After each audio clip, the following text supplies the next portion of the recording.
Hey guys, welcome back to the channel. Today I'm going to take a few minutes and share with you my running kit for this week's Chicago Marathon.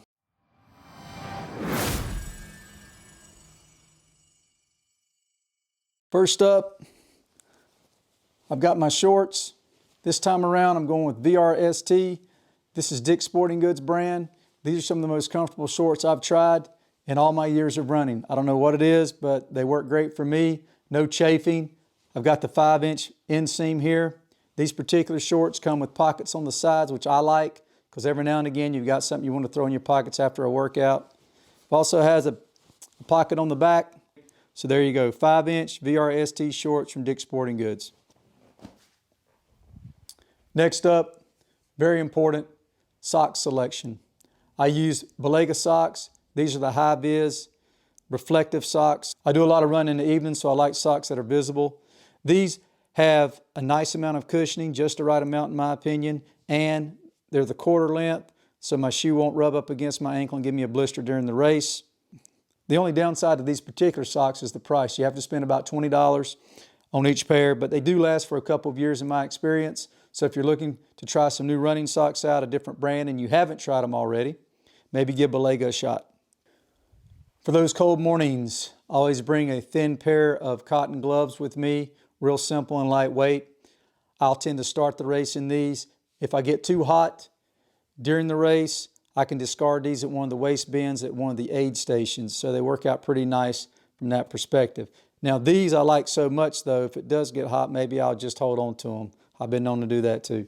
Yeah, I just thought I'd get in the spirit of things this year and go with the Chicago Singlet. I like the colors, so there it is. Pretty nice singlet, lightweight.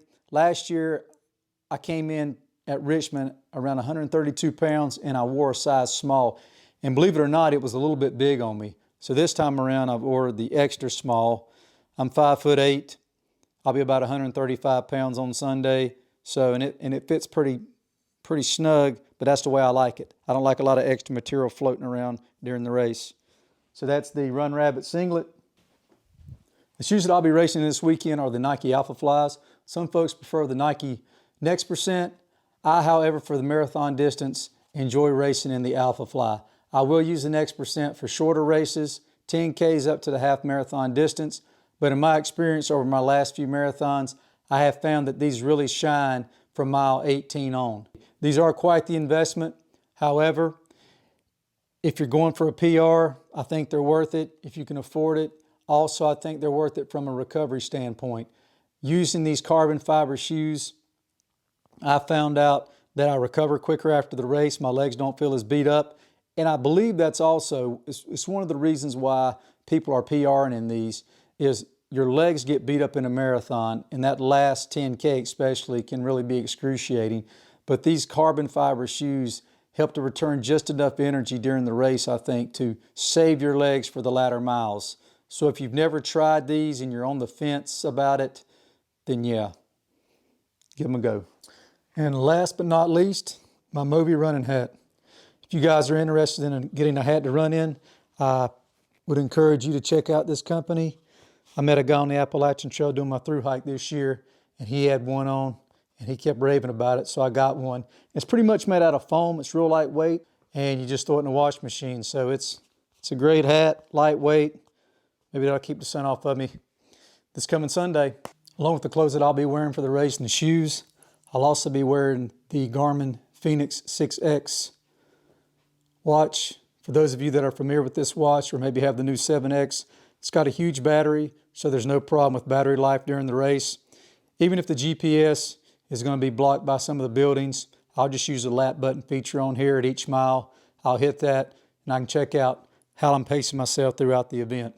So yep, Garmin Fenix 6X, great watch, great battery. Only downside, a little bit heavy. I'm also going to bring my GoPro with me. My wife will be using this. This is the GoPro 10. She'll be getting some footage for me during the race. I enjoy this. I used this on the Appalachian Trail this year as well. Did a great job. I put a windsock over it. That way I can block any of the wind noise. And the volume did great. Audio came out pretty decent for such a small device. So plus it's nice to carry in the hand during the day. That kind of thing. GoPro 10. Last piece of technology that I'll have along with me, I did invest in the new iPhone 14 Pro. Previous to this, I had the 11, and that's what I carried with me on the trail this year. So the camera's a big step up here.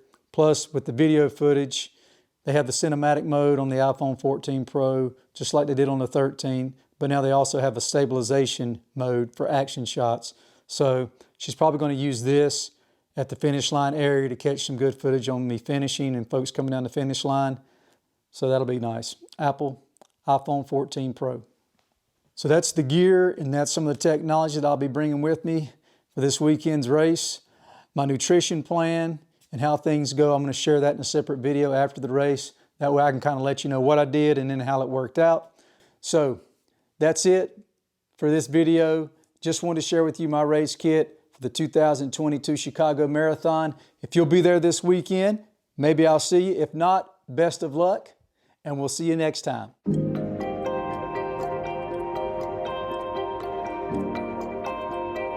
Thank you for watching today. Check out these videos of my through hike. I'll see you guys next time.